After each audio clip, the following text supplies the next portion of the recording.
Ele foi o pioneiro dentre os pioneiros, o primeiro dos sociólogos de todos os tempos, uma mente muito à frente do seu tempo, que por uma série de questões acabou sendo pouco lembrado ao longo da história. Para desfazer essa injustiça histórica, portanto, eu apareço aqui hoje para te apresentar a vida e a obra do Ibn Khaldun. Nunca ouviu falar nele?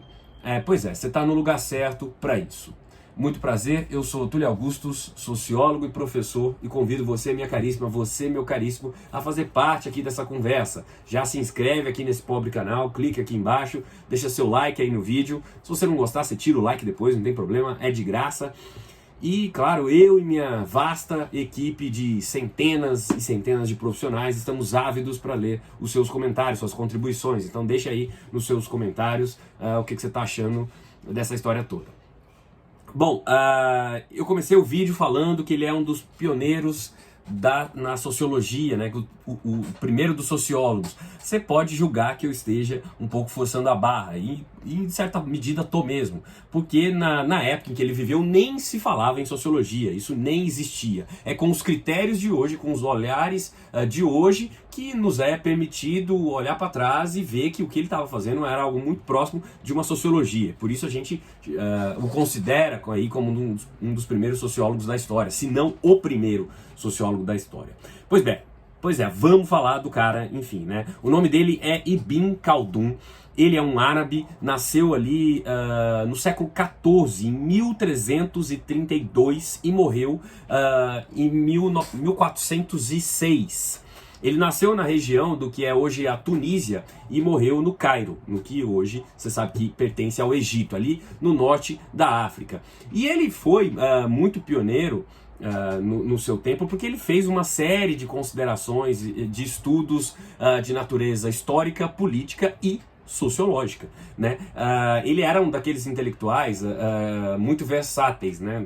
Claro que, inclusive, nessa época, a ideia de conhecimento era muito mais ampliada do que é hoje, né? Portanto, ele foi historiador, ele foi pensador, filósofo, astrônomo, enfim, foi diplomata, então uma série de atividades. Essa designação da ciência muito bem compartimentada em caixinhas assim específicas é algo mais moderno do nosso tempo, né?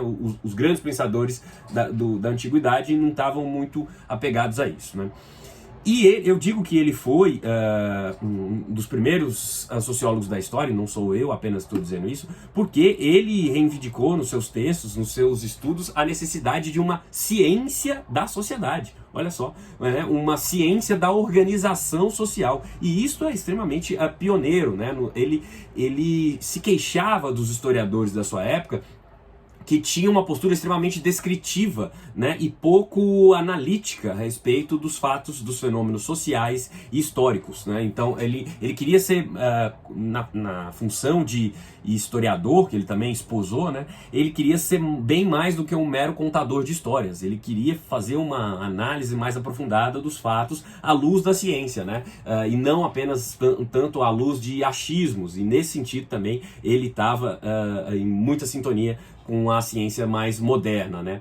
Ele escreveu o seu livro mais importante, que se chama Muqaddimah, né? Você que é versado em árabe, sobretudo árabe antigo, você sabe o que quer dizer.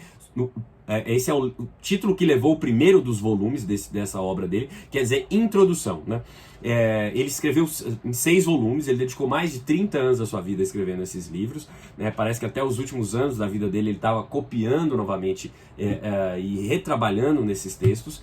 Lembrando que naquela época, para você levar um livro adiante, não tinha esse negócio de imprimir, de alguém fazer por você, não. Você tinha que copiar na mão, né? Você tinha os copistas que copiavam, de fato, o livro para que outras pessoas pudessem ler. E o primeiro desses volumes, desses 6 volumes, que era uma espécie de história das civilizações árabes, ele, chamado aí de Muqaddimah, ele se dedicou na descrição metodológica da qual ele faria uso, né? O que também é algo muito moderno, né? Imagine você que o Durkheim, que é um dos pais da sociologia, escreveu em 1895 as regras do método sociológico, né? Por entender que uma nova ciência, essa nova ciência da sociedade, antes de tudo, ela precisa de métodos, né? A tradição metodológica, a formatação metodológica é a espinha dorsal do fazer científico.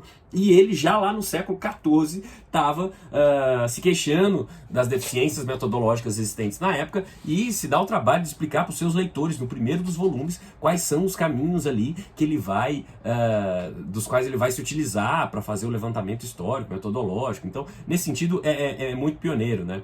Ele está falando em ciência da sociedade também no século XIV, é de uma novidade atroz, né?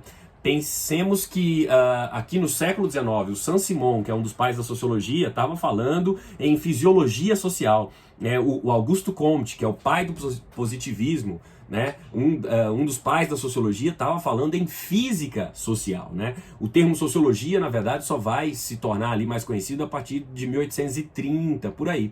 E o nosso Ibn Khaldun, estava falando numa necessidade de uma ciência da sociedade lá no século XIV. Então isso é muito pioneiro. Ele também esboça uma espécie de teoria do conflito social, né? Que é uma das vertentes mais importantes da tradição sociológica, né? Para muitos aí, o Karl Marx é um dos autores mais importantes na defesa desse postulado sociológico, né? Mas enfim, você tem uma tradição sociológica forte nisso, né? Dessa linha da sociologia do conflito. E ele esboçou um pouco isso. Ele tentou fazer um levantamento ali da história das civilizações árabes e ele sempre chamava a atenção para os fatores de coesão entre os indivíduos dentro da sociedade, né? Qual é a força motora que mantém os indivíduos conectados, né? Os indivíduos obedecendo às mesmas regras, compartilhando de um núcleo de valores, né? O que mantém esses indivíduos unidos, né? A questão para ele era a solidariedade social, né? Um outro conceito também bastante moderno. Durkheim vai tratar disso no século XIX, um dos seus livros mais importantes, né? Querendo entender, olha, a força da sociedade está nesses elos que os indivíduos têm, que a sociedade é entendida como elo, como ligação dos indivíduos para com a sociedade e dos indivíduos entre si, né? O Ibn Khaldun, estava falando em asabia, que é um conceito que designava mais ou menos isso, né? Em árabe, que estava tentando traduzir mais ou menos essa ideia, essa associação dos indivíduos. E ele mostra como determinados povos que têm essa solidariedade mais forte conseguem se sobrepor aos povos, né?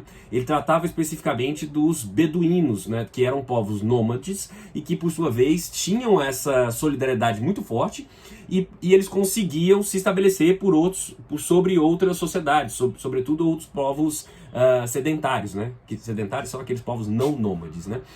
E ele mostra ao longo da história como essas sociedades que têm essa solidariedade mais forte conseguem se estabelecer por mais tempo.